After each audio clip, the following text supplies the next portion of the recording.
के लिए आ रखे हैं, बच्चों के लिए आ रखे हैं ना। यहाँ और तो कोई मांग नहीं है हमारी, और तो कोई मांग नहीं है ना। हमारे बेटा बेटी पढ़ रहे हैं, हमारे पोता पोती पढ़ रहे हैं, और भी बच्चे पढ़ रहे हैं। चर्चा है, चर्चा कर रहे हैं, करता कुछ भी कौन है ना भाई। ये सरकार निकम्मी है, उनको बच्चों का भविष्य नजर नहीं आ रहा। 40 टेम्परेचर दिल्ली का हाज, और बच्चों को हैजा ना हो जाए, मर ना जाए।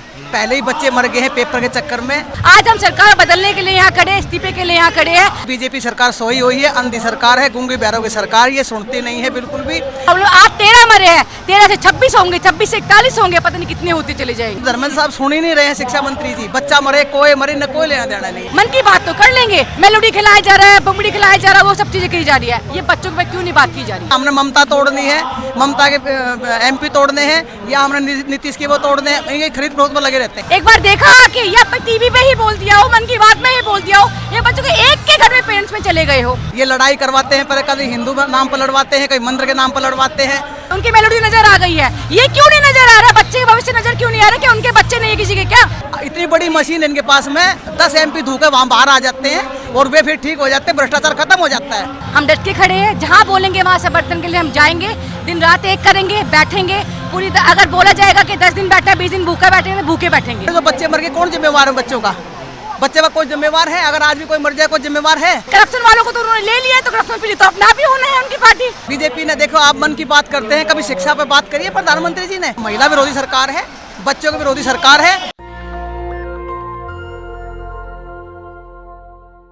हम इस वक्त मौजूद हैं जंतर मंतर पर, और यहाँ पर सोचिए छात्र तो आए हैं, साथ ही साथ उनके पेरेंट्स आए हैं, और पेरेंट्स के पेरेंट्स भी आए हैं। सोचिए जब से नीट पेपर लीक हुआ है, अब तक देश भर में 13 छात्रों ने सुसाइड कर लिया है, लेकिन सरकार की तरफ से कोई रिस्पॉन्स नहीं है। हालांकि अभिजीत दीपके जो कॉकरोच जनता पार्टी के संस्थापक है, उन्होंने कल लेटर लिखकर प्रधानमंत्री नरेंद्र मोदी जी से कहा है कि जो पीड़ित हैं उस परिवार को कम से कम 1 करोड़ की सहायता दी जाए। तो हमारे साथ एक पेरेंट्स से मदर हैं, उनसे जानेंगे कि वो कैसे देख रही हैं इस प्रदर्शन को, और जिस तरीके से पेपर लीक होते हैं पिछले 4-5 सालों में अगर बात करें तो कई पेपर लीक हुए, लगभग 80-90 पेपर लीक हुए हैं, और ये कहाँ जो सिस्टम में फेल्यूर है या सरकार में फेल्यूर है, वो जानने की कोशिश करेंगे। जी आपका नाम बताइए। मेरा नाम पूजा है। जी आप आज जंतर मंतर पर आई हैं, समर्थन देने आई हैं, क्या लग रहा है जिस तरीके से नीट के पेपर लीक हुए, छात्र सुसाइड कर रहे हैं, लेकिन सरकार उतना सीरियस नहीं ले रही है? हालांकि प्रधानमंत्री परीक्षा पर चर्चा जरूर करते हैं, लेकिन इस इशू को जो है वो इतना सीरियसली नहीं लिया जाता। देखो, मैं आपके चैनल के माध्यम से मैं ये बताना चाहूँगी, ये जो इश्यूज़ है बहुत सीरियस है। प्रधानमंत्री को ये सब चीज़ें दिखाई नहीं दे रही हैं। वो क्यों नहीं दिखाई दे रही है ये मुझे नहीं पता है।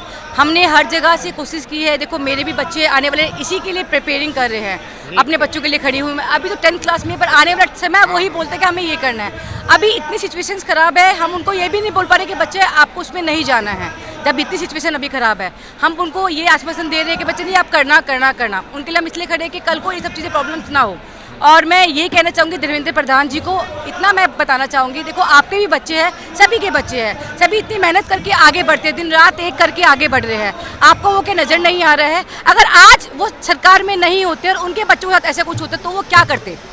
वो भी तो इस्तीफे की मांग करते ना कि भाई इतनी प्रॉब्लम्स हो रही है, तो वो इस्तीफा क्यों नहीं दे रहे हैं? उनको दिखाई नहीं दे रहा है। रोज इतने बच्चे, 2-2 बच्चे मर रहे हैं। कभी आज तक धर्मेंद्र प्रधान एजुकेशन के हैं, कभी आज तक बच्चों के घर गए हैं पूछने के लिए कि मैडम इन्होंने इतनी दिन रात जाग के मेहनत करी है, इतनी प्रॉब्लम्स आई है, आप बताइए हम आपके लिए क्या करें? ठीक है, हमसे गलती हुई है, अपनी गलती उन्होंने करी पर नहीं करी है। बयान तक कोई नहीं आया। नहीं, कोई क्यों आएगा? उनको पता है अगर आज वो आ जाएगी तो अपनी गलती उनको नजर आ जाएगी। वो अपनी गलती मानना ही नहीं चाह रहे हैं। क्यों ऐसा लग रहा है आपको कि शिक्षा मंत्री या सरकार बेसिकली जो है वो मतलब प्रॉब्लम को कहती है, एक्सेप्ट ही नहीं करती है? सुधार तो जब होगा जब गलती एक्सेप्ट होगी। देखो जी, बात ये है, एक्सेप्ट करने की बात है। देखो हर जगह आपको पता है बीजेपी सरकार है, आपको भी दिख रहा है। कहीं ऐसा कोई क्षेत्र है जहाँ नहीं है, 1-2 कुछ होंगे स्टेट में जहाँ नहीं होंगी। कोई चाहेगा कि अपनी सरकार पे उंगली उठाए? कोई नहीं चाहेगा। नहीं, पहले ऐसा होता था कि जो मंत्री होते थे वो इस्तीफा दे दिया करते थे। इंसिडेंट में जैसे 26/11 हुआ, अटैक हुआ, गृह मंत्री ने इस्तीफा दिया, रेल मिनिस्टर ने इस्तीफा दिया, हादसा होने। वो सरकार बहुत अच्छी थी, ये सरकार निकम्मी है 1 नंबर की। उनको बच्चों का भविष्य नजर नहीं आ रहा। इसलिए कहा जाता है जो सरकार निकम्मी है वो सरकार बदलनी है। आज हम सरकार बदलने के लिए यहाँ खड़े हैं, इस्तीफे के लिए यहाँ खड़े हैं, बच्चे के भविष्य के लिए यहाँ खड़े हैं। हम ये चाहते हैं मोदी जी प्लीज इन बच्चों के भविष्य को बचाया जाए। कल को इतनी प्रॉब्लम, आज 13 मरे हैं, 13 से 26 होंगे, 26 से 41 होंगे, पता नहीं कितने होते चले जाएंगे। आप मन की बात में कभी आपने ये बात बोली है कि हम बच्चों के एजुकेशन को लेके बात करेंगे या बच्चों की जो प्रॉब्लम्स है उनको हम सॉल्व करेंगे? कभी नहीं बोला। मन की बात तो कर लेंगे, वो मन की बात क्या होती है? वहाँ कर दिया, मेलोडी खिलाया जा रहा है, बम्बड़ी खिलाया जा रहा है, वो सब चीजें की जा रही है। ये बच्चों पे क्यों नहीं बात की जा रही है? तो मेलोडी तो देखिए वो भी एक इंटरनेट भारत का क्या है रिलेशन है, तो वो तो एक था, फनी वे था। वो इतना बहुत बड़ा बहुत तरीके से दिखाया गया कि हमारे मोदी जी ने उन्हें मेलोडी खिलाई, उनको तो बहुत वायरल कर दिया। यहाँ बच्चे मर रहे हैं, यहाँ प्रोटेक्शन हो रहा है, एक बार बोला उन्होंने? एक बार देखा कि या टीवी पे ही बोल दिया हो, मन की बात में ही बोल दिया हो, या बच्चों के एक के घर में पेरेंट्स में चले गए हो?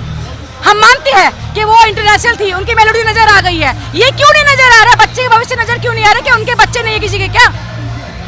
लेकिन शिक्षा मंत्री ने कहा है, आश्वासन दिया है और बाकायदा अब तो पेपर एयरफोर्स से पहुंचाया जा रहा है। आपकी ये बात अभी पूरी अभी बोल रहे रीशेड्यूल किया है। अभी मैंने आज ही देखा है, ये रीशेड्यूल में जो बच्चों का सेंटर पड़ा है वो लेह लद्दाख पड़ा है। आपने देखा ये? एक का तो अबू धाबी पड़ा है। हाँ, मैं वही बोल रही हूँ, इतनी दूर पड़ा है कि हमारे इंडिया के खत्म हो गए थे कि सब कुछ, सारे स्कूल बंद हो गए, सेंटर बंद हो गए थे, क्या बंद हो गए थे? टेक्निकल ग्लिच आ जाता है। टेक्निकल नहीं है वो हबड़ दबड़ में जो ये काम कर रहे हैं ना, बस क्या हम काम कर रहे हैं, वो दिखाना चाह रहे हो, कुछ काम नहीं कर रहे हैं बस। मोदी जी तो कर रहे हैं देश के लिए। आज ये ट्रम्प थर-थर कांप रहा है, विश्व पटल पर भारत का नाम रोशन। आपने रूस के जो युद्ध को देखा है, आपने तो थर-थर कांपने वाली आप बात कर रहे हो। पेट्रोल क्या से क्या पहुंच गया है? अगर इतना अच्छा उनका संबंध होता तो इतने कुछ होने को आज आफत नहीं पड़ती।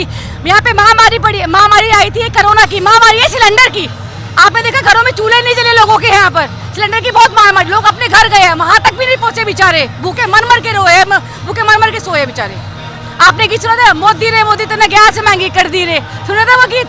क्यों उन्होंने गाया था? क्योंकि इतना अंत हो गया था, इतना अंत हो गया था बहुत ज्यादा।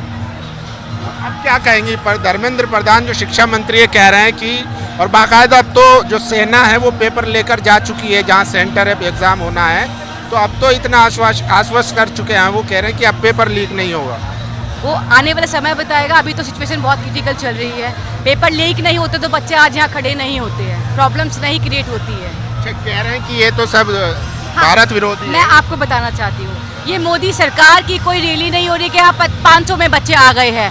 सब अपने भविष्य बचाने के लिए खड़े हैं। आप किसी बच्चे के पास जाके पूछ लीजिए कि यहाँ क्यों खड़े हैं, सिर्फ भविष्य बचाने के लिए। यहाँ पे कोई रैली नहीं आया, रैली में नहीं आए बच्चे, अपने भविष्य बचाने आए हैं। मोदी जी के ये बीजेपी वाले बात बड़ी बड़ी कर देते हैं, काम इनको कुछ नहीं आता कर। कह रहे हैं देश विरोधी गतिविधियां भी होती है, जो उमर खालिद जैसे लोगों का समर्थन होता है रैली में। किसने बोला? अच्छा, आपने ये बोला अभी जयपुर में क्या हुआ था? दीपके भैया पे किसने अटैक कराया था? कोई आम जनता थी या नहीं, मैं पूरी बात खत्म करती हूँ। राष्ट्रवादी था वो तो। मैं वही बताना चाह रही हूँ ना, आरएसएस का बंदा आके उन पे हाथ उठाया जा रहा है और बोला जा रहा है कि आम जनता ने हाथ उठाया है। उसकी पूरी स्थिति देखो ना, वो क्या है। तो कहाँ से उठ के आ गया? किसकी हिम्मत थी? जब तक सरकार उसको हाथ ना दे, आश्वासन जा भाई तू कर, इतनी हिम्मत नहीं है कि 100 लोगों 1000 लोगों के सामने उसको मार देगा। वो सरकार का हाथ था उसके ऊपर। कह रहा है ये राष्ट्र विरोधी है, मैं राष्ट्रवादी हूँ, और जो राष्ट्र के खिलाफ नजर तो आ रहा है। क्या कर रहा है तू? अगर तू इतना राष्ट्रवादी, तू आगे क्यों नहीं बोला? हाथ किसने बोला तुझे को छोड़ने के लिए? तेरे बच्चे नहीं है क्या? अब क्या करेंगे आगे, क्योंकि प्रधानमंत्री और मोदी जी और शिक्षा मंत्री लग रहा है कि जैसे आपकी बात से फर्क नहीं पड़ रहा है। कोई दिक्कत नहीं, हम फर्क पड़ाएंगे, हम डट के खड़े हैं। जहाँ बोलेंगे वहाँ समर्थन के लिए हम जाएंगे, दिन रात एक करेंगे, बैठेंगे पूरी। अगर बोला जाएगा कि 10 दिन बैठा 20 दिन भूखा बैठेंगे, भूखे बैठेंगे, इस्तीफा लेके रहेंगे हम, बिल्कुल लेके रहेंगे। लेकिन सरकार में इसका रिकॉर्ड रहा है, बीजेपी सरकार में इस्तीफे बहुत कम होते हैं, मतलब ना की बराबरी। फिर वही जो भ्रष्टाचार पार्टी है, तो उस पे कैसे वो, मैंने बोला ना, भ्रष्टाचार पार्टी कभी ये चाहेगी कि हमारी पार्टी पे उंगली उठे? कोई नहीं चाहता। ये पार्टी तो ऐसी है। आप ही बताइए, अभी कुछ वो लोग गए थे ईडी के डर से बीजेपी में, वहां जाके वो साफ सुथरे धुल के हो गए हैं। दूसरी पार्टी में वो गन थे। तो ये भ्रष्टाचार ये क्या है? ये तो लोगों को नजर नहीं आ रहा क्या? तो खरीद फरोख्त तो चल, टीएमसी के भी चले गए हैं और शिवसेना के भी जा रहे हैं, और आम आदमी पार्टी जा रहे हैं ना उनको, वहाँ वो गलत है। बीजेपी में आके वो बिल्कुल दूध के दूल्हे हैं जी, उनको तो आज तक उन्होंने कुछ किया ही नहीं है जी। तो सबसे बड़ी पार्टी तो बीजेपी है यहाँ पर। मोदी जी तो करप्शन फ्री की बात करते हैं। दिख तो रहा है कितना करप्शन वालों को तो उन्होंने ले लिया है, तो करप्शन फ्री तो अपना भी होना है उनकी पार्टी। मुझे बताइए ना, सारे करप्शन वाले तो उन्होंने बैठा लिया अपने पास, तो करप्शन फ्री पार्टी तो जानी ही है वहाँ पर। चलिए देखिए, इनकी मदर भी हैं, देखिए ये अपने बच्चों के लिए आई हैं और ये अपनी बच्चों के लिए आई हैं। क्या नाम है आपका? राजबाला शर्मा नाम है मेरा। कैसे देख रही है, पेपर लीक हो रहे हैं, छात्र गर्मी में यहाँ प्रदर्शन कर रहे हैं, आप भी आई हैं। मैं सबको पहले नमस्ते बोल रही हूँ, आपके चैनल के माध्यम से बताना चाह रही हूँ, जो आज ये बच्चे इकट्ठे हो रहे हैं, 46 टेम्परेचर दिल्ली का आज, और बच्चों को हैजा ना हो जाए, मर ना जाए। पहले ही बच्चे मर गए हैं पेपर के चक्कर में, ये नहीं होना चाहिए। बीजेपी सरकार सोई हुई है, अंधी सरकार है, गूंगी बैरों की सरकार, ये सुनती नहीं है बिल्कुल भी। आज 1 महीना इन बातों को हो जाए, धर्मेंद्र को मतलब कानना में क्या मतलब, धर्मेंद्र साहब सुन ही नहीं रहे हैं शिक्षा मंत्री जी। बच्चा मरे, कोई मरे, न कोई लेना देना नहीं। इन्हें उनका ये देखना है, हमने ममता तोड़नी है, ममता के MP तोड़ने हैं, या हमने नीतीश के वो तोड़ने हैं। ये खरीद फरोख्त में लगे रहते हैं। ये बेईमान सरकार है और बेईमानी सरकार है। कह रहे हैं हिंदुओं की सरकार है, मजबूत सरकार है। ये हिंदुओं की सरकार, देखो यहाँ सनातनी है सब लोग, जातिवाद पर हम जाते नहीं हैं, हिंदू सब मानते हैं। ये लड़ाई करवाते हैं, पर कभी हिंदू नाम पर लड़वाते हैं, कभी मंदिर के नाम पर लड़वाते हैं। इनका काम ही लड़ाई कराना है, इन्हें खरीद फरोख्त करनी है। अगर कोई आवाज़ उठाता है तो उनके पीछे ईडी भेज देते हैं। इतनी बड़ी मशीन इनके पास में, 10 MP धूके वहाँ बाहर आ जाते हैं और वे फिर ठीक हो जाते हैं, भ्रष्टाचार खत्म हो जाता है। और अपनी पार्टी में तो भ्रष्टाचार करते हैं, इनके पार्टी में आगे भ्रष्टाचार नहीं करते, वे धो दे हैं मशीन में लाकर नहीं। इनके पास काम ही वो है। लेकिन इनका ये भविष्य देख लो, बच्चे मर गए, कौन जिम्मेवार है बच्चों का? बच्चे का कोई जिम्मेवार है? अगर आज भी कोई मर जाए, कोई जिम्मेवार है क्या? किसके लिए आ रखे हैं? बच्चों के लिए आ रखे हैं ना। यहाँ और तो कोई मांग नहीं है हमारी, और तो कोई मांग नहीं है ना। हमारे बेटा बेटी पढ़ रहे हैं, हमारे पोता पोती पढ़ रहे हैं, और भी बच्चे पढ़ रहे हैं। हम बच्चों के लिए आज यहाँ आए। कह रहे हैं अपने फेल्योर से डरते हैं, इसलिए ऐसा कदम उठाते हैं बच्चे। नहीं, बच्चे सक्षम नहीं है। नहीं, सक्षम है, क्यों नहीं है बच्चे? सक्षम है बच्चे, बिल्कुल सक्षम है बच्चे। आप कल नहीं पेपर लीक, ये एग्जाम हो रहा है, फिर एग्जाम दीजिए, जिंदगी से क्यों अपना उतर? नहीं जिंदगी ये आप मतलब कहते हैं बीजेपी वाले? नहीं गलत। बीजेपी ने, देखो आप मन की बात करते हैं, कभी शिक्षा पे बात करिए प्रधानमंत्री जी ने। मन पे, शिक्षा पे चर्चा तो करते ही हैं। चर्चा कर रहे हैं, करता कुछ भी कौन है ना भाई। वह चर्चा करते हैं, वे करते कुछ भी नहीं है। कितने कॉलेज हैं, कितने वे हैं, क्या करवाए हैं बताइए आप मुझे पहले। ये तो विरोधी, ये महिला विरोधी सरकार है, बच्चों की विरोधी सरकार है, ये गूंगी बैरी सरकार है, ये सुनती नहीं है सरकार। लेकिन विश्व में तो डंका बजा दिया, आज ट्रम्प जो है थर-थर कांप रहा है। ये तो खरीद फरोख्त करते हैं, इनका तो काम ही खरीद फरोख्त करना है लोगों का। तो हर MP को खरीदना, हर पार्टी को तोड़ना, हर पार्टी को आप उस पर करा दीजिए, आप चुनाव उस पर करा दीजिए।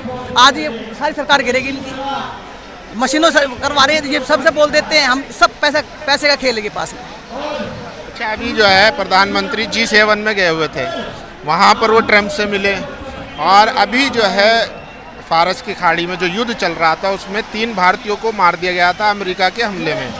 प्रधानमंत्री ने वहाँ भी सवाल नहीं पूछा कि भारतीय जो नाविक मारे गए हैं 3, उन पर आपने क्यों हमला किया, वहाँ भी सवाल नहीं पूछा। यहाँ तो भारत में मर ही रहे हैं, जबकि बीजेपी कहती है हिंदुओं की सरकार है, मजबूत सरकार है। ये मर जो रहे हैं, ये कौन लोग? मैं तो आपके चैनल से यही कहना चाहूँगी, ये गूंगी बैरों की सरकार है।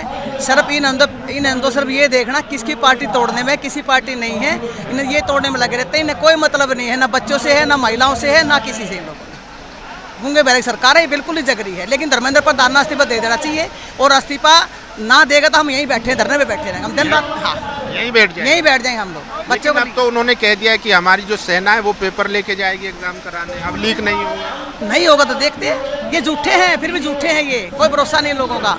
तो मोदी जी पे तो करिए, वो तो नहीं, मॉनिटर कर रहे हैं स्थिति। तो करेंगे, फिर देखते हैं ना, वे करेंगे फिर देख लेते हैं ना। काम करते हैं, थोड़ा तो भरोसा रहे। नहीं, काम करा ही नहीं ना इन लोगों ने, भरोसे पर काम कराओ, इन्हें काम तो ना कर रहे ना। ये देश के सबसे लंबे टर्म वाले प्रधानमंत्री। देखिए, आप मेरी बात सुनिए, अगर आज कोई बात हो, डर के आगे सब भूत नाचे हैं। अब सब डरते, ईडी से सब डर रहे हैं। कोई नहीं है मैं जेल काटूं, इन्हें कौन जेल नहीं भेजा है? सबको जेल भेज रही है, तो सबको जेल भेज रहे हैं। तो अब क्या मांग है आप लोगों? हमारी मांग में यही है, बस अपना धर्मेंद्र प्रधान जी इस्तीफा दें और बच्चों के साथ खिलवाड़ ना करें। चलिए, तो देखिए स्थिति आप समझ सकते हैं, गर्मी कितनी है। दिल्ली में जो गर्मी है वो बहुत ज़्यादा है, लोगों के बीमार पड़ने की भी आशंका है। लेकिन सोचिए, जब से नीट पेपर लीक हुआ है, 13 छात्रों ने सुसाइड कर लिया है, लेकिन सरकार की तरफ से ना उस पर कोई बयान आता है, कोई संवेदना, कुछ नहीं है। बस कह रहे हैं कि हमने ऐसा तैयारी कर ली है कि उसका एग्ज़ाम फिर से कराएंगे और सेना उसको लेकर जाएगी। सोचिए, लेकिन आज जो है छात्रों के साथ उनके पेरेंट्स आए, उनके पेरेंट्स के पेरेंट्स आए। सोचिए 2-3 पीढ़ी यहाँ पर मौजूद हैं। हमने आपको दिखाया कि क्या सोचते हैं कि आज देश में सिर्फ खरीद फरोख्त चल रही है। बाकी आप लोगों की क्या राय, अपनी राय जरूर दीजिए। कैमरा पर्सन तोहिद के साथ जंतर मंतर, दिल्ली। नेशनल दस्तक की आपसे गुजारिश है कि अगर इसको बचाना चाहते हैं तो नेशनल दस्तक को सब्सक्राइब करने के लिए रेड कलर के सब्सक्राइब बटन को दबाएं, फिर बेल आइकन की घंटी दबाएं। नेशनल दस्तक को बचाने के लिए बहुत जरूरी है कि हर खबर को शेयर करें, लाइक करें, कमेंट जरूर करें।